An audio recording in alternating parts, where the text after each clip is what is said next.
And at the moment, we've got 40 orders for the boat, and sadly, there's none in the UK. So part of today is the start of trying to basically put a framework in place to show or to get some interest from potential buyers or purchasers in the UK. Most of the present reservations are all in France. There's one in the States, a couple in Spain, I think Louis was telling me. One in Spain, two in Italy, and one in Japan. One in Japan. So yeah, so I basically that's the background to where we are now, and I thought it'd just be useful to explain how we've come on this journey and how Rourke's involvement is, or what Rourke's involvement has been. You know, we're very keen and supportive of the idea of having a boat that basically can be used as an opportunity, as a training vehicle for clubs and, you know, possibly ourselves to use to develop people's skills in offshore sailing. You know, we think there's great mileage in the one design and the IRC option as well. And, you know, again, one of the key drivers was being under 100,000 euros, which the training model is. And then the one design's about 140. Is that right now? 130 to 500 euros. And without sales? Without sales, yeah. But with electronics, pilots, so and Louis contract. So its price point. No VAT. So its price point is a lot below a lot of the other sort of more. I think if you take a Jeanneau 3300, I think they've got one at the boat show, and it's the only one that's there. It's 170 or 180,000 pounds, I think it is, and normally they're upwards, you know, closer towards 200. So again, you know, at this price point, you know, we think it's very advantageous, and there's not much that can compete with it at the price point. And then hopefully you'll see through what Louis will take us through, it's an attractive boat as well. We think it will perform well, and we hope to have the first one ready in March next year. Okay, good evening everyone. My name is Louis. I work for Multiplast. I'm very honored to be here today in such an institution as the Royal Ocean Racing Club. So thanks to Deb Fish for inviting me here. I'd like also to thank Joe Lacey, who has helped us in some of the documents for the boats. So the idea of this talk is to introduce the design, some characteristics, and the objectives of this one design boat. Before jumping to the boat, I thought it would be useful to have a very brief introduction about the Carboman Group. Basically, Carboman Group is a French group, sort of European leaders in the composite materials industry, with 4 different brands and more than 40 years of experience. In terms of brands, we're talking of Multiplast, of course, the well-known boatyard, but we also have West Composites, which is a fiberglass industrial player, and Plastinov and Plasteol, which are more towards the wind energy industry. About 40% of the group's turnover is within the nautical industry. The rest is in different types of industries. And we have 4 production sites, 3 in France and one in Poland. So talking about the Multiplast yard, so Gilles Ollier is the founder, and our current managing director, Yann Performis, has been there since the beginning of the boatyard, and has witnessed all the progress in terms of design and production of those incredible boats. We're really proud to say that our boats have won some of the most prestigious races in the world. So here are a few examples.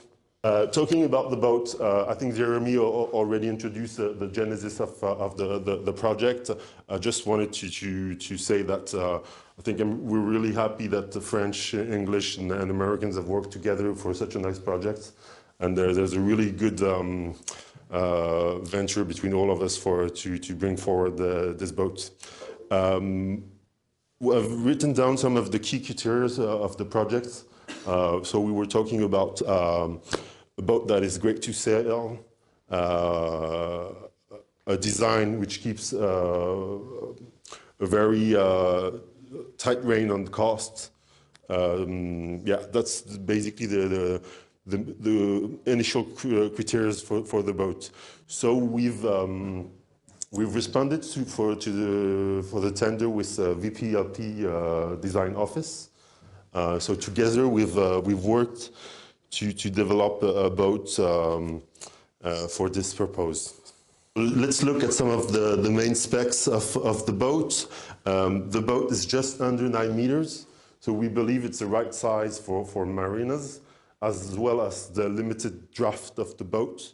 We wanted to limit it to 2 meters. The boat is 3 meters wide, and the displacement is about 2.7 tons, which is quite light compared to other racer cruisers. It comes with a 10 CV engine, diesel engine, and the boat will be certified A4, so which means it can do a transatlantic. So here are like maybe the 3 main tags we wanted to highlight for the boat. First of all, we think it's a fun boat with a modern hull. I came with a small 3D printed model so everyone could have a look at the shape of the hull. So it's in 2 parts now.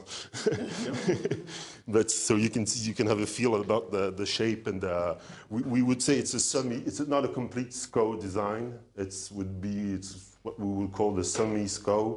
So it's quite large in the front section, but not completely, as we can see in some of the modern. It's a more polyvalent boat, I would say. I mentioned the light displacement. It's about 1 ton lighter than typical IRC racer cruiser. It's fun because in reaching mode it will be quite fast. I think it opens up the game also compared to spinnaker, symmetric spinnakers with tighter angles down with VMG. So in offshore races, I think it brings, it opens up the game. Not everyone is following the same path, I would say. But there's more options on an offshore track. I think competing equally is the purpose of one design, and many people in offshore want to be on the same level. And the purpose also is to bring back the young generation to offshore sailing. The second main key argument is the boat being accessible. Jeremy mentioned it was cheaper than a Sunfast or a JPK. Compared to a Sunfast, it's about 30% cheaper. When you compare the entry price, you have to compare also the equipment that comes with. The C30 comes with, in standard price, come with the full NKE autopilot, very good quality, the one that Figaro's or Class Mini used to sail. We're not talking about entry, low-level autopilot. So it's really, the boat is equipped with very high standard electronics. So basically, you have to add the security gear and the sails, and you're up to sail. The easy maintenance, we've conceived a quite solid boat. The hull is a monolithic vinylister fiberglass infusion. And a lot of the thinking, there's very less tanks and everything, so we believe the maintenance of the boat is much cheaper than a typical cruiser, because with less pipes inside the boat, it's quite bare inside. You'll see the images. The class rules also are here to limit the cost. I think it's quite important in the class rules, with 2 main topics, which are the sails and the electronics. We can see that for those type of equipments, the price can quickly rise if you want to be have the top quality equipment. So this is a key element in the class rules, I would say. The boat is also short crew orientated. It can be easily sailed solo or doubled. So I think it's quite important, considering that the double-handed program is quite popular and it's gaining popularity. and with the double mixed Olympics subject as well, we think the boat is well fitted for this purpose. And I mentioned it, but it's quite the right size for marinas as well. In terms of it's just under 9 meters and with its limited draft. The last key argument for us is the sustainability one. Some parts of the boat are made from recycled materials, such as the core material for the deck, which is 3D core. We also use recycled lead for the keel. We also believe that the one design fleet has a better lifetime. So this is also a sustainable argument, I would say. We offer an option, an electric engine, and we managed to get it the exact same weight than the diesel one, with adding a more powerful lithium battery. And the positioning will be the same. So this is not a constraint for the one design fleet. And I mentioned it, but the limitation of sales also is a quite a sustainable argument as well. So two versions of the boat. The one design, which is the true offshore racer, fully equipped to do a transatlantic, basically. And we have the more lighter version, which is the club version. It's the same hull, same keel, same sail plan. We'll see in the other slide, there's a few differences in terms of the rigging. And as you can see, there's no interior modules. The idea was to provide the best price and the simplest boat for clubs. The boat can be upgraded. So clearly it's the same platform, same hull, so the club version can clearly be upgraded to the one design version. Let's jump to the next one where we compare and we see a little bit of the equipment of the two versions. The main difference is the mast, which is in aluminium for the version, the club version, and carbon for the one design version, as well as the boom and the bowsprit. There's no traveler on the club version. It's a bridle chain plate. The one design version comes with a full NKE pack with a Gyropilot 3 autopilot, and comes with interior modules, kitchen, chart table, and saloon table. All of the modules can be removed from the boat. We'll see it a bit after. It comes with the running rigging and all the deck fittings. It comes with two pipe coats. We'll see it. You'll see the position of those equipments. A toilet block, as mentioned, a diesel engine. And on the right, you can see some of the main options we offer with the boat. So basically, for the electronic pack, we don't want to limit it to NKE because we understand that, especially here, we're more used to BNG products, and the after-sale service from NKE is not maybe as good as BNG for here. So it's going to be the H5000 in the BNG pack, so it's the equivalent of the Gyropilot 3. So same equipment, so you'll be able to have either the BNG pack or the NKE. Yep. In terms of the sale plan, our intention in the class rules is to limit to one set of sails per year, with one mainsail with 2 reefs, one jib with 1 reef. So it saves an extra jib. So that's quite a good solution, we would say. 2 asymmetric spinnakers, A2, A4, And I think we call it a Jenniker in France, but we're more used to code zero here. And of course, the storm jib.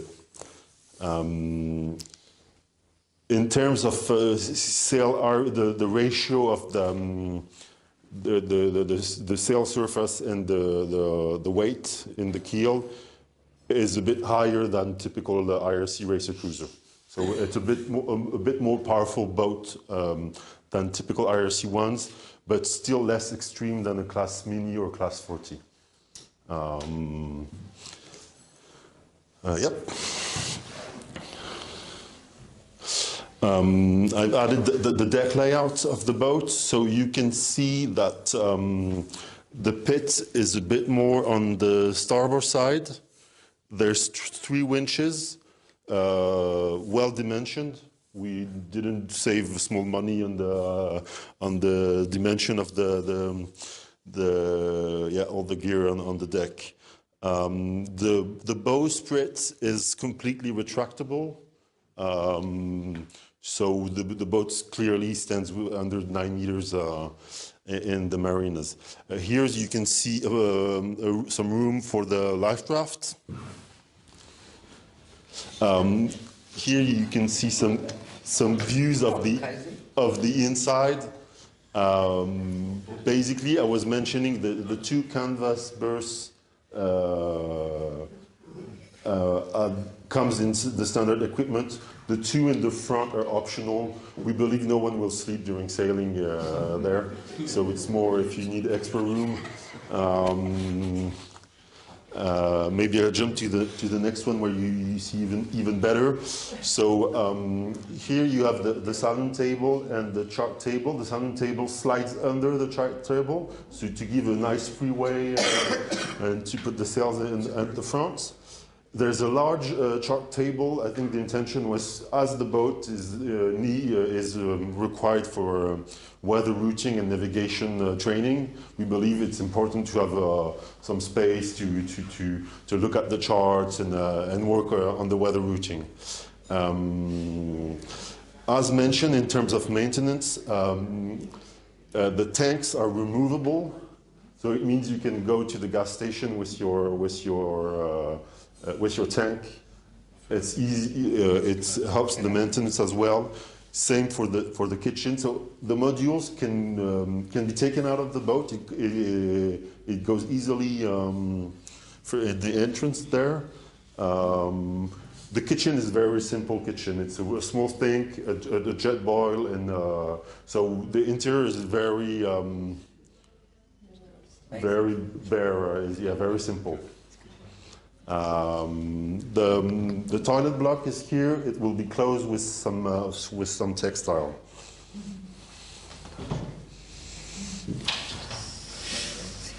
Here is the club version. You have a good view of the bulkheads and the structure of the boat, but basically it's the same. It's just you don't have the tables in the kitchen inside.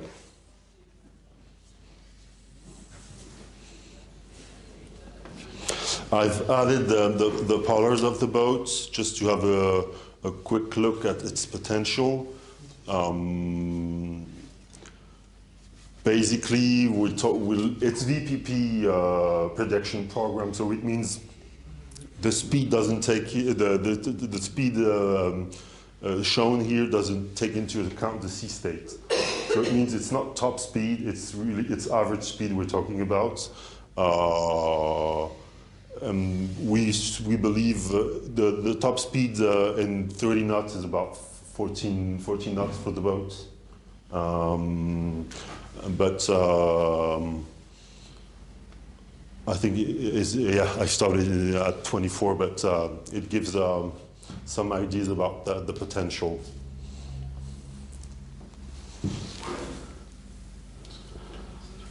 Talking about the boats program, of course, racing in a one design fleet. We want the boat to attend the Royal Ocean Racing Club Classics, like the Fastnet or the Middle Sea. Maybe the Round Britain could be also a nice program for the boat. The UNCL Classics as well, the Dream Cup, the Arm and Race, the Speed West. As mentioned, the boat is eligible for a transatlantic race, so could attend Cap Martinique or the RC Transat. Our intention is to target, of course, the double-handed offshore circuit, which is gaining popularity. We mentioned also that the double mixed Olympic program is still alive, so we will do some lobbying on this part as well. And maybe some of you have heard about the intention to revamp the Tour de France à la voile, which in its glorious years was sailed on monohulls and not Diam 24. There's a huge demand from clubs in France to go back to this format. There's been some announcement already made in Dunkerque, in Lorient, about hosting a Classe 30 Tour, which would be the sort of Tour de France à la voile. The idea is to shorten it. Initially, the duration was more than a month. There was big logistics involved when we were getting from the Atlantic to the Mediterranean. So our intention is to shorten it within 2 weeks, to stay within a more closed area. So the first year will be within the channel, starting from Dunkerque. And the idea is to play with our neighbors. So Belgium, UK, of course, for the channel. The Atlantic program might go to Spain. And the Mediterranean one in the third year would start from Marseille and race in Italy and Spain as well. I've added here some of the key topics of the class rules. So first of all, as we're talking about one design, there's always small marginal differences in terms of weight. I give you an example, and this is like the keel. You cannot have less than 1% margin with the keel. So it means on a 500 kilograms keel, it fluctuates a bit. Figure 3 are the same, and this are considered like the most elitist one design fleet, I would say. So the intention is to weight the first 25 boats to have maximum target weight, and all the other boats will be added extra weight to reach this target. A lot of one design works this way. You don't see it sometimes because the weights are not molded, are infused plastic. Yeah, so plastic, so you can't remove them. The intention is to have the profile and positioning of the appendages checked. I've mentioned the one design cell plan, so there's no need to go back to it. And the electronics, of course, I mentioned it. Talking about the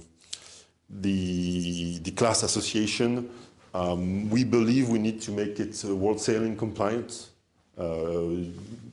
based on the fact that if we want to introduce the boat at a good format for double-handed, it's something that's quite important in our mind. Yep.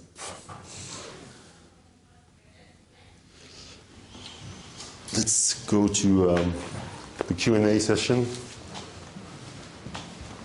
Any questions? Can you actually stand up in it? Show people sitting in it? It's the headroom. The headroom is 180 at the maximum. Oh, okay. So it's not too bad. I won't stand. The RC rating you mentioned earlier, didn't you, Louis? For the one design version, it's a test rating, so it needs to be refined. But we're talking about 1.032. So which is a bit higher than from the JPK or Sunfast. But the boat is much faster on reaching angles.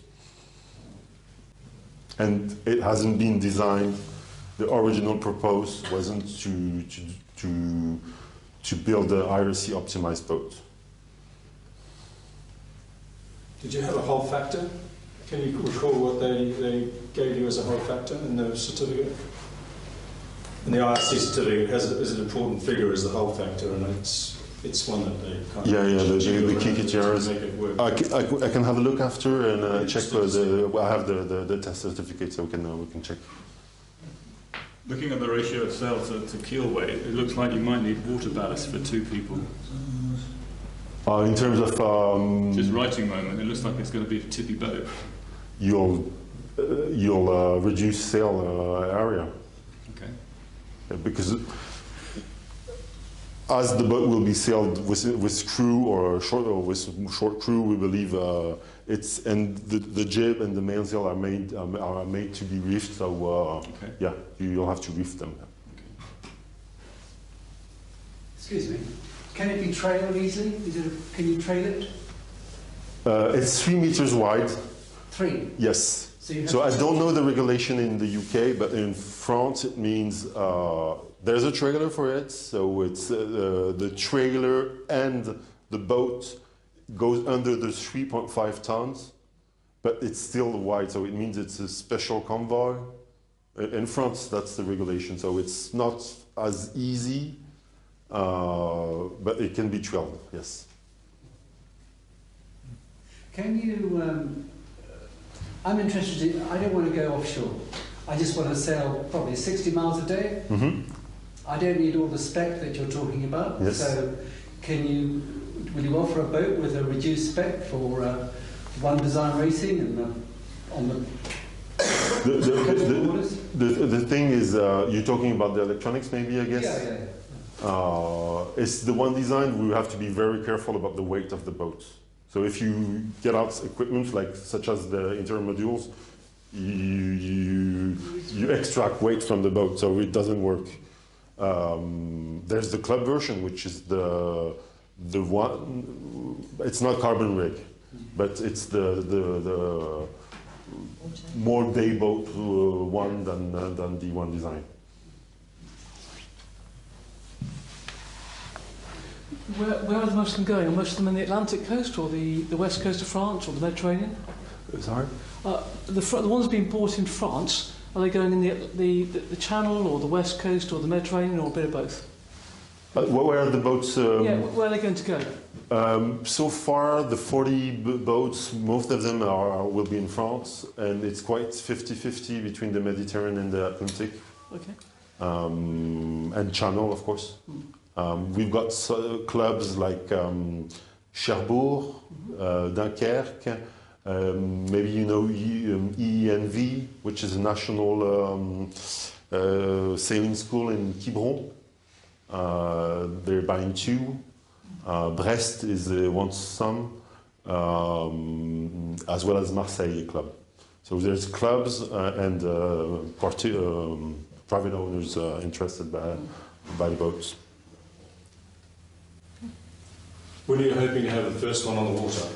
Basically, we started the production of the molds in July. So the molds and all the production tools will be ready in November. So the first boat is expected to be sailing end of first quarter next year. As we're talking about one design, we'll take time to correct this and optimize the small things that need to be optimized before jumping to the series production, which means that our intention is to build 1 boat per week, to get 1 boat per week out of the yard. The full duration of the construction will be around 6 weeks, and we expect to reach this rate next summer. So next year, we're talking about a bit less than 35 boats produced. How do you expect the one design class to develop in Europe and in the UK? I mean, I guess the initial owners are going to be doing a lot of handicap racing, but then how do you see that developing into a proper one design class? And is it going to be primarily private owners or yacht clubs, or what's I think France and UK markets are really different. I think there's a strong willing of competing equally. So for France, with the Tour de Voile, if it starts back, we'll have like an auto promotion of the boat and everyone will want to get one. But this is French market. Of course, for the UK market, we'll have to get some boats here and have some showroom boats, I would say, and to promote it, because it will not be done like this. But I think that when you look at the positioning of the boat in terms of design, pricing, and program, it fills the gap. So now we just need to advertise and promote it correctly, and yeah, show it. I'm just waiting to show the boat to everyone, basically. A shipyard alone thing is going to do a one design fleet is quite pretentious, I think. We're saying that because we're doing it with UNCL, with you. So it's a complete different ball game, I would say. It's because there's a program for the boat. It's not because the LR30 is a really good boat. It's nice looking, it's well designed, but there's no program for it. Unless in the Baltic Sea, where there's a few regattas organized by Delair, there's nothing here for the boat. And its rating it's outrageous, I think. It's I think you can't even do Cap Martinique because his rating is too high. Yeah. How did you arrive at the hull shape? Was there any target in other classes, or did you do your own research on it? Own research. VPLP has done his own research. They have a big R&D office. The intention was to have a modern hull. So that's why we're talking about Semisco, but still not completely extreme.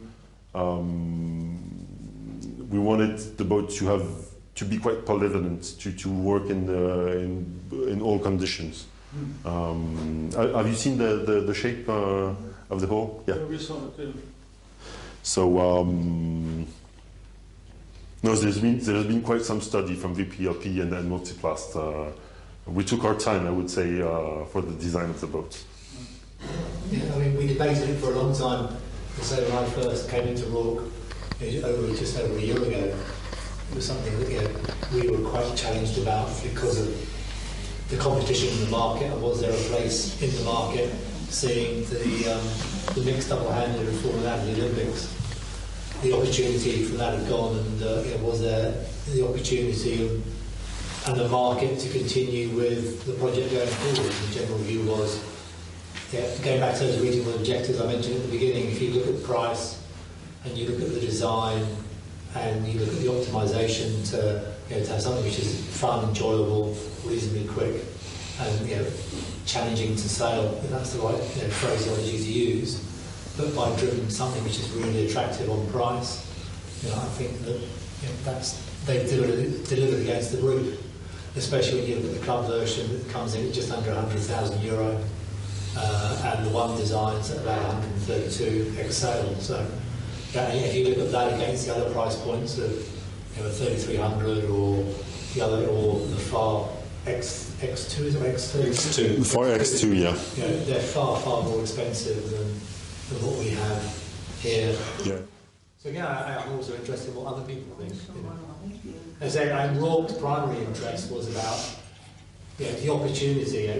We very much had one of our objectives going forward about how we support and help develop people into offshore sailing. And this design and opportunity with this design, we felt helped tick one of those boxes with regards to having an affordable, attractive boat that can do offshore. As you say, it can do, in the right setup, a Fastnet or a transatlantic. So there's that progression line from having a training boat that a club could afford. I'm not saying Rourke, but other clubs around the UK can afford basically to help develop people and develop their skill set in the offshore experience. Let's pick up from there. We have been very light so far on the communication and the promotion of the boat. Multiplast, we're only starting to promote the boat. We don't have a website yet. So the marketing has been very, very limited so far. But we intend to speed up that part. Thank you very much, Louis. Thank you very much. Thank you.